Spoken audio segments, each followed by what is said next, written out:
intervention, or we're going to have to actually get off this planet and find a home in a new galaxy or a new planet somewhere in our galaxy where we can continue living. And From Here to Andromeda was about sustainability. It's about how, unpopular environmental technology and green cars are. I mean, they're emerging slowly. Mm-hmm. And I think even part of that consciousness is intuitively we know we're entering this paradise field. We're leaving the warfaring consciousness, and we're tired of it. I mean, look at how many people watch movies about war. Mm-hmm.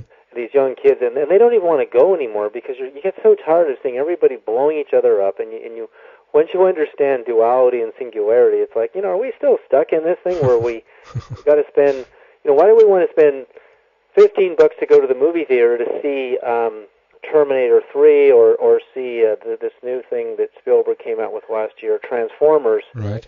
When we're just tired of the fighting. Why not go watch From Here to Andromeda or The Voice?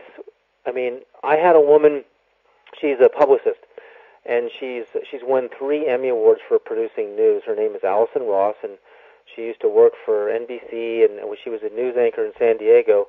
She saw The Voice 6 times in a row and called me up and was just so high. She was like, I just saw it 6 times, and it's 3 hours long. That's 18 hours. It's like there's not very many films out there that everything is about positive. How can I get to enlightenment? What are scientists discovering about the consciousness of the universe? Mm. I almost feel like we need to stop all media for 3 days worldwide and have everybody see, Water, The Voice, and, What the Bleep Do We Know, and all these consciousness films like a global seminar. And then just see, after you see these films, do you even want to watch this violence anymore? Do you really even care? Yeah, we want to get past that. We want to get way past that. And I think Hollywood is probably getting tired of it too. I think they're ready for higher consciousness. I see what you mean, and at the same time, I see kind of what we have been going through right now also as necessary in a way. It's a way to I don't know, emotionally perhaps process some of the stuff that we are going through, and in a way, isn't it better that people sit and watch a movie about a war instead of going to war, for instance? I mean, I see positive. Well, yeah, that was trends. The whole idea. The idea of watching movies about becoming aware of the conspiracy, the world bankers who are impoverishing the entire world and causing us to drive our cars twice as much as we did in 1980 even, because we got to make more money to pay for these houses because it keeps doubling in price. It's good to be aware of that stuff, and it's good to be aware of the problem, but eventually we have to, okay, we've seen enough war movies, so we're learning that we're tired of war, and right. That served its role. Right. Then you see all the conspiracy movies coming out, and they serve their role because you want to be aware of this control element. Yeah. And then the next step is how do I get free of it? Yeah. Exactly. So they all have a purpose, but I mean, I saw this show on one of these entertainment shows where they're interviewing kids in the mall and asking them, why aren't you going to see, Superman and Spider-Man? And they're like, oh, it's the same old thing, and he's playing his video game, this kid, which is also about war, and it's like they want something else. Yeah.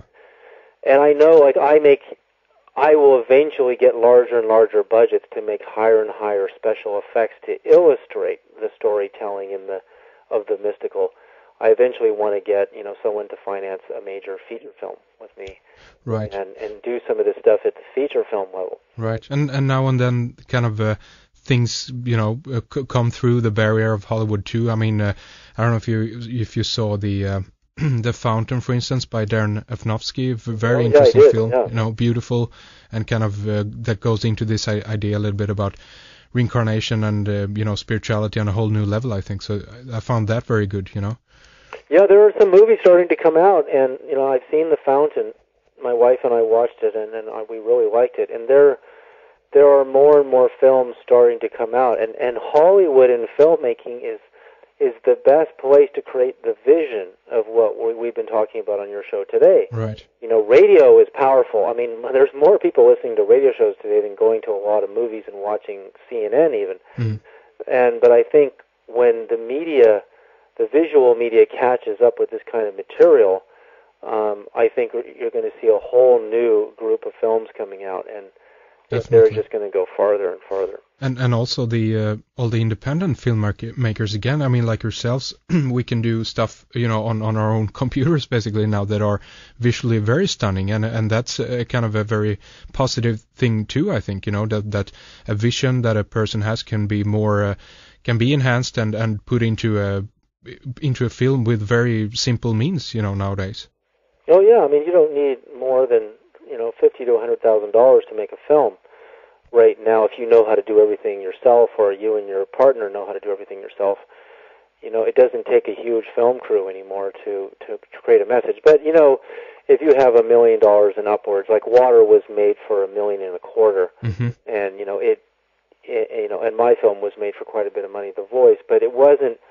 It's not so far that we're not going to recoup our investment, and with our partnership with Betsy Chassie from What the Bleep Do We Know, we hope to sell 1 million videos. And if you sell 1 million videos, maybe 10 million people will watch it, and you'll really affect a lot of minds. Right. But I do want to go on to the feature film level. Mm-hmm. Oh, really? So what's your plans in regards to that? Are you writing any scripts now, or what's happening there?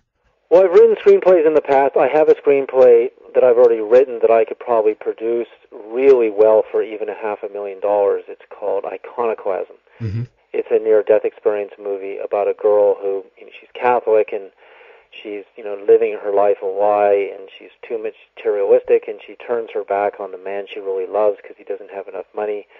And she dies in a car crash in the first scene of the movie, and the whole movie is about what happens to her on the other side. And in the end of the movie, she misses the oncoming car, and the whole movie just was in a split second. And it's all about what happens after death and everything that she, what is your true self? I mean, when are we being true to ourselves, and when are we lying? What makes us really blissful is when we find true love. Not who has the most amount of money. Right. And so I wrote that screenplay, and I'm looking for funding for it. And I have a financier in Hollywood who contacted me, who heard me on the radio, and he's interested in funding a movie with me. And my newest documentary, which was kind of accidental when we were filming The Voice, I had this woman in a sapphire robe appear at the foot of my bed, a spirit. And she was so powerful, this woman, in this deep, dark blue sapphire robe. It was like a vacuum cleaner trying to suck a dust ball off the floor. I was grabbing onto the sides of the bed, and she wanted to pull me out of my body, and I was like, oh my God, I was up. I wasn't dreaming. This was really happening. And I was so afraid. She stopped, and then I heard 3 bells, 3 musical notes, making the sign of the Trinity, and my digital alarm clock, this was on November 11th, coming into the 12th, it went from 1:10 a.m. to 1:11 a.m., and I went, oh my God, that's the sign of the Trinity. And within seconds, she downloaded information into my brain on how to decode the Mona Lisa, Leonardo da Vinci's painting. Yeah, tell us about that. And it's the decoding is not superficial. It's not like the M, in the Last Supper between Jesus and Mary Magdalene. The decoding of the Mona Lisa is so powerful. What Da Vinci hid in that painting, and it's incredibly obvious. There's perfect physical evidence for what I decoded in the painting. And what it means would have got Da Vinci killed by the Inquisition. And it is such a profound, 1-hour film, and I wrote the book. The book, Mona Lisa's Little Secret, was written by my wife and myself, and it will be up in about 2 days at lulu.com /David Sereda. And the film will be at voiceentertainment.net at the store within probably a week. Oh, really? So it's done? I mean, people can order it now, but we'll be shipping DVDs probably by the 22nd, 23rd of the month.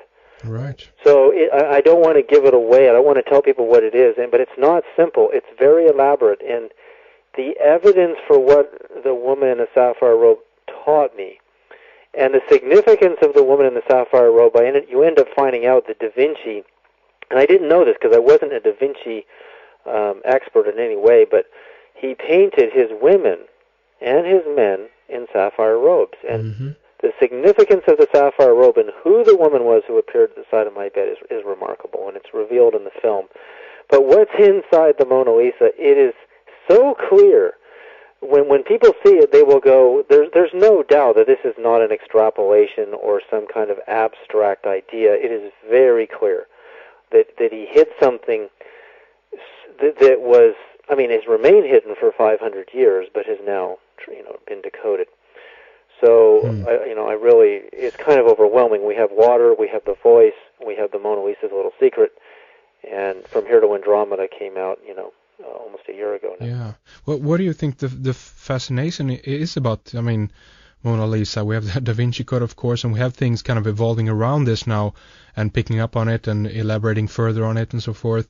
I mean, what is the significance, do you think, at this point then, when you've, done a whole film about this and book also, that seems to kind of, intrigue people so much? What is it in there? Well, I think when people look at there's no coincidence that the Mona Lisa is arguably the most famous painting in the history of the world. But why? It's just a woman who's not smiling, but she's not frowning. She's somewhere in the middle, and she's looking at you. But Da Vinci was so brilliant the way he painted her. It's like she knows a secret. She's looking at you like she knows something so profound, but she's not going to tell you.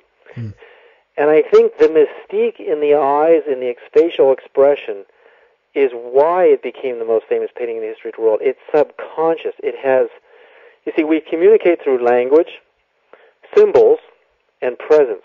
Those are the three modalities of communication. Mona Lisa has symbols. She communicates to you in a language of the character, but her presence, there's real presence in the painting. And Da Vinci's genius is his ability to not just paint a stagnant character who has a very kind of stiff-looking face. I mean, you can look at a lot of the early paintings of icons in the different churches, and you see these very stiff and rigid mouths and eyes that look very miserable. But Da Vinci painted, he was able to capture the spirit, the presence, and you can see when you look at her that she is transmitting something to you, and I think everyone got it on a subliminal level, what the message was, but they don't understand it on a conscious level. So when they see Mona Lisa's little secret, and they read the book is massively detailed, a 180-page book, they're going to see, oh my God, I mean, what Da Vinci knew and what she represents would have definitely got him killed. And that's why he couldn't tell it. He had to hide the secret in his most famous painting because the Inquisition would have killed him. In fact, I mean, there's a lot about Da Vinci that I expound upon in the book and the film, other than just the Mona Lisa. But Dan Brown in the Da Vinci Code, I mean, why it sold 50 million copies, I knew the source material of everything he had used, including the Gospel of Philip and, a lot of the Gnostic Gospels.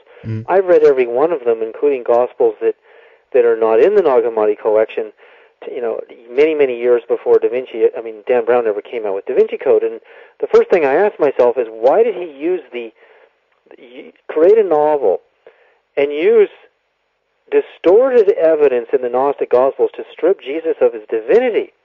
Why did he do this? The idea that Jesus with Mary Magdalene in the Gnostic Gospels doesn't strip him of his divinity, it glorifies him even higher, including her. So where do you find the evidence in his source material, the Gospel of Philip and the Gospel of Thomas and all of these Gnostic Gospels, that Jesus was an ordinary man in the end, and he just had this great charisma and knowledge, and he captivated the world, and he married this woman and had sex with her, Mary Magdalene? I mean, that is not at all what is written in the Gnostic Gospels. Not at all. He has grossly distorted the truth. But why it became so popular, I believe, is because it empowered women. It took Jesus to a level that God could be seen, the Son of God could be seen in a relationship with a woman, and women loved it. It was always women who said, hey, have you read the Da Vinci Code? And I was like, no, I already know all that source material. I know far more than Dan Brown knows, and I don't need to read the Da Vinci Code. And all these women were telling me in these yoga classes, I'm reading this right now, and I started reading it, and it was like, this is boring. I was like, I can't even finish this novel. And I didn't finish it, and then I eventually saw the movie, and I was just in shock at the end. I was like,